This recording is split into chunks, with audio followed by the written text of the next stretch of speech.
siang Bu Ambar, bagaimana kabarnya hari ini Bu? Alhamdulillah, selamat siang juga Bu Eko, kabar baik. Bagaimana dengan Ibu? Alhamdulillah, luar biasa Bu. Saya sebelumnya mau mengucapkan terima kasih dulu Bu. Saya sudah meminta waktunya Ibu untuk melakukan wawancara ini terkait dengan pengambilan keputusan Ibu sebagai pemimpin atau kepala sekolah di suatu instansi gitu Bu. Oke, baik Bu Eko. Monggo Ibu, saya persilakan. Nanti sebisanya saya akan membantu Ibu dalam sesi wawancara ini. Oke Bu, untuk pertanyaan pertama ini Bu, pastinya kan di dalam Ibu memimpin sebuah sekolah itu ada kasus-kasus yang mungkin bisa kasus disebut dilema etika. Nah itu bagaimana Ibu mengidentifikasi sebuah kasus bisa disebut dilema etika atau yang satunya bujukan moral gitu. Oh iya, baik Bu. Tentu saja ya Bu, dalam sebuah organisasi, dalam sebuah instansi, apalagi di sekolah, baik SD, SMP, SMA dan sebagainya, itu sudah pasti ya Bu, kita mengalami masalah-masalah, baik mulai dari masalah yang ringan, sedang maupun mungkin yang ada kalanya kita juga mengalami masalah yang cukup berat. Nah, cara saya mengidentifikasi kasus-kasus itu masuk yang dilema etika itu Bu, apabila kasus itu merupakan kasus yang jenis permasalahannya itu antara benar lawan benar Ibu, dan biasanya itu dan digolongkan dalam paradigma misalkan individu lawan kelompok atau rasa keadilan lawan rasa kasihan atau kebenaran lawan kesetiaan, dan atau mungkin kasus yang jangka pendek lawan jangka panjang, di mana kedua kasus itu sebenarnya benar dan yang satunya juga benar Bu, sehingga itu menimbulkan suatu dilema yang harus kita pecahkan. Sedangkan untuk kasus yang rujukan moral Ibu, itu biasanya kasus yang dimana pilihannya itu antara benar dan salah, dan itu biasanya kita uji Ibu menggunakan uji legal, kemudian uji regulasi atau juga uji publikasi itu Bu. Oke, berarti pastinya di SD-nya Panjenengan gitu itu pernah ada kasus dilema etika atau belum ya? Ya. Ya tentu saja kalau dilema etika itu pernah ya di sekolah saya mengalami. Pernah. Kemudian bagaimana langkah-langkah untuk pengambilan keputusannya Bu? Kalau tadi kan Ibu menyebutkannya yang rujukan moral itu pakai pengujian. Nah itu kalau yang dilema etika itu bagaimana? Mungkin Bu, kasus dilema etika itu kan memang sebenarnya kalau kita pertimbangkan, karena itu kan benar dengan benar ya Bu, tentu saja kan kita dalam memilih itu ya lebih sulit daripada yang sudah jelas antara benar dan salah. Tahu ini salah ya berarti ini yang salah. Tapi ketika dilema etika, maka itu benar lawan benar. Kita dihadapkan pada kasus yang seperti itu, maka kita harus dengan sungguh-sungguh bijaksana untuk mempertimbangkan, untuk memilih berdasarkan 4 paradigma yang saya sebutkan tadi Ibu. Apakah kita berprinsip jangka panjang, jangka pendek, ataukah rasa keadilan lawan rasa kasihan dan sebagainya itu. Oke. Yang ketiga Ibu, langkah-langkah atau prosedur seperti apa saja yang biasanya Anda lakukan selama ini? Baik Ibu, untuk langkah-langkah menurut yang pernah saya pelajari ya Ibu dalam mengikuti pendidikan guru penggerak itu sudah ada teori untuk langkah-langkah pengambilan dalam mengambil keputusan suatu kasus dilema etika, yang antara lain itu nanti mengenali nilai-nilai yang bertentangan dulu, kemudian menentukan siapa saja yang terlibat dalam kasus tersebut, kemudian mengumpulkan fakta-fakta yang relevan. Fakta itu dari mana saja, baik dari yang terlibat maupun yang netral Ibu, yang bisa menjadi saksi. Kemudian juga pengujian dulu melalui pengujian benar atau salahnya, kemudian melalui paradigma benar atau salahnya, dan juga melakukan prinsip resolusi Ibu, yaitu berpikir berbasis hasil akhir atau end-based thinking kalau biasa kita kenal. Kemudian bisa juga melalui berpikir berbasis peraturan Bu, atau rule based thinking dan juga berbasis rasa peduli atau care-based thinking. Kemudian ya setelah itu juga kita melakukan investigasi opsi trilema untuk membuat keputusan tersebut supaya tidak salah dan berdampak yang terbaik bagi semuanya. Itu Ibu. Ada 9 langkah jadi ya Bu ya yang dilaksanakan. Untuk hal-hal apa saja yang selama ini Ibu anggap itu sudah efektif dalam pengambilan keputusan dalam dunia etika ini? Ya, Bu. Untuk mengambil keputusan itu tentunya memang sulit, butuh banyak pertimbangan dan juga ada unsur kehati-hatian. Apalagi terkait dengan kasus-kasus dilema etika. Nilai-nilai moral universal yang kita yakini bersama harus dikedepankan. Beberapa hal yang mungkin bisa efektif kita lakukan dalam pengambilan keputusan bersama itu misalkan Ibu dengan coaching di mana kita menganggap rekan kita itu yang bersangkutan bermasalah, memiliki masalah itu sebagai teman kita, setara dengan kita. Kemudian juga kita harus meningkatkan kompetensi diri kita. Selain itu kita juga meningkatkan pengelolaan diri atau self management kita, kemudian juga meningkatkan kesadaran sosial diri kita dan juga keterampilan lain Bu yang berhubungan dengan sosial atau relationship skills. Itu Ibu. Banyak berarti ya Bu ya yang dianggap efektif. Untuk yang kelima ini Bu, hal-hal apa saja yang selama ini merupakan tantangan dalam Ibu mengambil keputusan terutama di kasus dilema etika? Ya, Bu. Tantangan-tantangan dalam saya mengambil kasus dilema etika itu antara lain itu membutuhkan kejelian dalam menyelesaikan kasus ini, tidak boleh sembarangan Bu. Kemudian juga kesabaran, selain itu juga nilai moral yang kita taruhkan dalam kita mengambil keputusan tersebut. Juga pihak-pihak yang terlibat tidak dapat kita ajak bekerja sama, bertahan dalam menentukan pendapat untuk kebaikan bersama, jangan mengutamakan kepentingan pribadi atau kelompoknya. Kemudian juga harus ada rujukan penyelesaian kasus-kasus yang serupa mungkin pernah terjadi sebelumnya. Mengambil pengalaman dari yang lalu. Iya, betul, mengambil pengalaman, jadikan pelajaran. Terus apa yang menurut Anda itu ketika Ibu melaksanakan harus ada jadwalnya kah atau langsung ada masalah sekarang langsung diselesaikan gitu? Kalau untuk tata kelola atau jadwal yang sudah pasti itu saya tidak ada Ibu. Untuk penyelesaian kasus seperti itu biasanya saya menggolongkannya dalam kasus yang sederhana atau ringan. Nah itu kalau kasus yang ringan sederhana bisa langsung diselesaikan saat itu, di waktu itu dan di tempat itu ya kita selesaikan.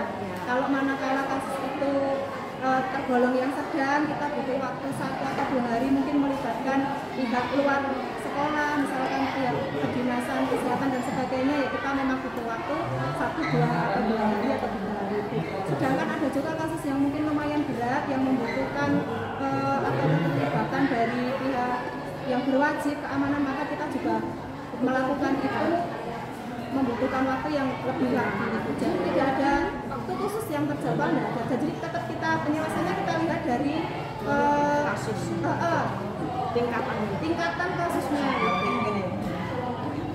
Kemudian yang selanjutnya Ibu, adakah seseorang atau faktor yang selama ini itu mempermudah atau membantu dalam proses pengambilan keputusan kasus dilema etika ini? Untuk seseorang atau faktor-faktor yang mempermudah membantu itu yang pertama diri sendiri dulu. Kita harus punya keyakinan diri dulu bahwa kita bisa. Kemudian juga dukungan dari teman-teman, baik itu rekan guru, tenaga kependidikan, komite stakeholder lah, semua yang terlibat kita. Jelas kita dalam mengambil keputusan itu kita membutuhkan kolaborasi dengan mereka. Dan yang terakhir itu kerjasama juga dengan masyarakat sekitar itu. Walaupun kita instansi pendidikan, tetapi dukungan dari masyarakat sekitar itu sudah jelas kita sangat membutuhkan. Itu Bu. terakhir ini Bu, dari semua hal yang telah Ibu sampaikan gitu, pembelajaran apa yang dapat Ibu petik dari pengalaman sendiri sudah mengambil keputusan? Ya, Bu. Untuk pengalaman yang bisa ambil dari suatu pengambilan keputusan berhasil dalam kebajikan, yaitu yang pertama itu yang sudah jelas Ibu itu membuat kita semakin percaya diri, semakin berani Bu dalam kita mengambil keputusan. Manakala kita sudah tahu langkah apa yang harus kita lakukan, mengajak kerjasama, stakeholder dan lain sebagainya, yang jelas itu akan membantu mendukung keputusan yang kita buat supaya keputusan yang kita buat ini benar-benar berdampak baik untuk semuanya. Luar biasa sekali Bu obrolan hari ini, saya banyak manfaat atau banyak yang saya dapat pembelajaran juga hari ini. Mungkin bagi saya yang belum menjadi pemimpin tapi untuk pemimpin diri sendiri gitu ya Bu, bisa berlaku apa yang tadi sudah Ibu sampaikan. Semoga obrolan kita bisa bermanfaat juga buat Ibu, dan terima kasih banyak atas waktunya. Iya, sama-sama Bu Iko. Semoga apa yang kita obrolkan kali ini bermanfaat untuk kita semua. Kalau gitu saya pamit dulu ya Bu. Terima kasih, selamat siang. Iya, sama-sama Bu Iko. Selamat siang, semoga sukses.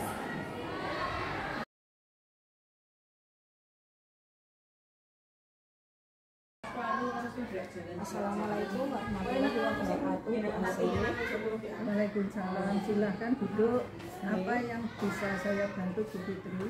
Ya Bu, jadi gini Bu, terkait dengan tugas kami CGT, yaitu demonstrasi kontekstual modul 3.1 tentang pengambilan keputusan kepemimpinan. Apakah Ibu ini kira-kira bisa meluangkan waktu barang 10-20 menit untuk kami wawancarai terkait hal tersebut Ibu? Silakan Bu Fitri. Ya, terima kasih sebelumnya. Untuk pertanyaan yang pertama, kami langsung saja. Selama ini Bu, bagaimana Bu Asih itu mengidentifikasi kasus-kasus yang merupakan dilema etika atau bisikan moral? Selama ini saya mengidentifikasi kasus-kasus dilema etika atau dilema etika itu berkoordinasi dengan guru untuk melihat kasus tersebut siapa yang terlibat. Dengan melihat kebenaran yang ada untuk dilakukan pengujian kebenarannya, lalu musyawarah untuk mengambil keputusan sesuai dengan peraturan yang berlaku yang sudah disepakati bersama. Tapi kalau dilema etika itu yang kasusnya benar lawan benar, ngoten ya Bu ya. Untuk pertanyaan kedua Ibu, selama ini bagaimana Ibu menjalankan pengambilan keputusan di sekolah Ibu, terutama untuk kasus-kasus yang kedua-duanya itu kepentingannya sama benar Ibu? Memang menjadi dilema menjadi seorang pemimpin itu untuk mengambil keputusan dari permasalahan yang sama benar-benar, tetapi saya tetap berpegang teguh pada peraturan yang sudah disepakati bersama. Di samping itu juga melihat nilai-nilai kebajikan dan kebermanfaatan bagi banyak orang. Berarti berpegang teguh pada nilai-nilai kebajikan ya Bu. Ya Bu. Ya. Untuk selanjutnya, langkah-langkah seperti apa ya yang biasanya Ibu lakukan selama ini untuk menyelesaikan kasus tersebut?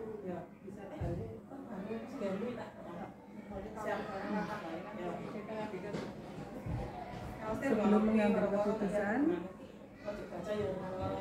dari suatu permasalahan yang ada, dengan mencari fakta-fakta pemanggilan yang bersangkutan, koordinasi dengan pihak terkait, komunikasi bersama rekan guru dan yang lain serta guru yang bersangkutan untuk menyelesaikan permasalahan. Ya, ada beberapa langkah ini ya Bu, berarti mencari data, pemanggilan yang bersangkutan, kemudian koordinasi dengan pihak terkait dan komunikasi dengan rekan guru. Sudah sangat bagus sekali Bu. Kemudian untuk hal apa saja yang selama ini Ibu anggap efektif dalam pengambilan keputusan pada kasus-kasus dilema etika? Hal-hal yang efektif menurut saya bahwa keputusan yang saya ambil adalah dengan mengutamakan rasa peduli terhadap sesama. atas dasar rasa peduli nih Bu. Nah, kemudian Bu, untuk selanjutnya hal apa saja ini yang merupakan tantangan? Pastinya kan dalam pengambilan keputusan banyak tantangannya ya Bu ya, untuk mengambil keputusan dilema etika itu. Tantangan dalam pengambilan keputusan yaitu rasa keadilan dan rasa kasihan atas dasar perlakuan yang sama pada semua orang. Timbulnya perbedaan tentang sebuah keputusan, perbedaan latar belakang pemikiran dan pemahaman sehingga kelompok kecil harus melawan kelompok besar. Berarti banyak pendapat nih Bu ya. Oke, untuk selanjutnya itu apakah Ibu memiliki sebuah jadwal khusus dalam menyelesaikan kasus dilema etika atau Ibu langsung menyelesaikan di tempat itu juga, dan bagaimana prosedurnya gitu? Karena kasus itu munculnya tidak rutin sehingga tidak ada jadwal khusus untuk menyelesaikan kasus dilema etika. Tergantung ringan beratnya kasus. Jika kasus itu ringan maka bisa diselesaikan secara langsung saat itu juga. Tetapi jika permasalahannya berat sehingga membutuhkan penanganan melalui tahapan-tahapan yang berlaku, yaitu meninjau fakta atau data, kemudian berkomunikasi dengan semua pihak, kemudian dimusyawarahkan untuk mengambil keputusan begitu. Berarti tergantung berat ringannya masalahnya Bu, diselesaikannya dan tidak ada jadwal khusus. Oke, untuk pertanyaan yang ketujuh, adakah seseorang atau faktor yang selama ini mempermudah dan membantu Ibu dalam pengambilan keputusan kasus dilema etika terutama? Faktor-faktor yang mempermudah saya dalam pengambilan keputusan adalah koordinasi yang baik dengan guru, dengan komite, wali murid, dan peraturan yang berlaku yang telah disepakati bersama. Jadi dengan stakeholder ya Bu, ya, wali murid, dengan komite. Kemudian pertanyaan yang terakhir Ibu, dari semua hal yang sudah disampaikan, itu pembelajaran apa yang Ibu dapatkan dari pengalaman pengambilan keputusan itu? Pembelajaran yang saya dapatkan dalam pengambilan keputusan adalah pentingnya berkomunikasi dan berkoordinasi baik semua pihak agar pengambilan keputusan yang akhir diambil sesuai sasaran dan berdampak positif serta berpihak pada murid. Pastinya segala keputusan itu yang terbaik ya Bu, berpihak pada murid dan menguntungkan semuanya. Apalagi dilema etika itu benar versus benar, jadi nggak ada salahnya, milih ini juga benar, milih ini juga benar. Terima kasih atas wawancaranya hari ini, semoga saya banyak manfaat dan pembelajaran yang dapat dipetik dari kepemimpinan Ibu. Terima kasih juga atas waktunya. Akhir kata, assalamualaikum warahmatullahi wabarakatuh. Waalaikumsalam warahmatullahi wabarakatuh.